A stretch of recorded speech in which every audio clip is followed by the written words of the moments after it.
Welcome back to Dr. Nancy. There's a new report out today that's highlighting the 10 riskiest foods that we eat.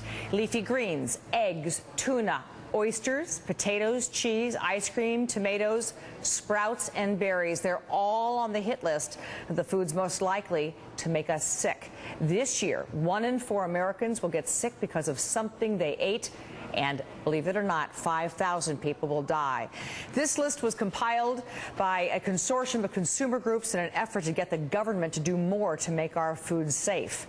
Joining me now from Washington, D.C. is Caroline Smith-DeWall. She is the Food Safety Director for the Center for Science in the Public Interest, and Riley Gustafson and her mother, Kathleen Krismer. When Riley was just 9 years old, she got E. coli from a spinach salad, spent a month in the hospital, 2 more months getting well. And I want to thank you all for being here. And Riley, believe it or not, I remember when this story broke. It was my first day at NBC News, and we got reports that there was contaminated spinach coming out from California. And now that I've linked all the pieces together, you were one of those people who got sick. Yes. Tell me what happened and how you were able to figure out that it was the spinach. What were your symptoms? I had kidney failure. I had diabetes. I had bloody stools, which made me really, really sick. Kathleen, was it soon after Riley ate the spinach that you realized something was wrong?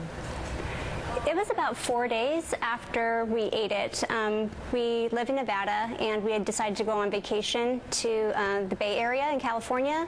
And so it actually started while we were in Monterey. And she just woke up one morning with really bad stomach ache. And like she said, she started having diarrhea and bloody stools. Caroline, you know, I've spoken with officials from the FDA, and they said these are the stories that keep them up at night. You know, they're worried. Our food chain is now so complicated, so diverse, so big, and the reporting structure is so obsolete that it's tough to figure out how to make things safer. Where do we start? Well, Dr. Nancy, it's so important that food safety be seen as something that really starts on the farm and goes all the way into restaurant and consumer kitchens, with every link in the chain along the way covered. Now, the Food and Drug Administration today doesn't really have the resources to do that. So we examined the riskiest foods regulated by the Food and Drug Administration to try to determine which are the highest risk foods, and in fact found that it's a big variety of food products, with leafy greens at the top. Well, if you talk about leafy greens, what stunned me about the spinach outbreak was it wasn't a E. coli on the leaves. This was cow runoff into a field, and in fact the E. coli came up through the roots and it had impregnated the leaf. There was no way to eat that spinach and be safe. Well, and the spinach also was then shipped to a facility where it was mixed in with lots of other spinach that was being washed.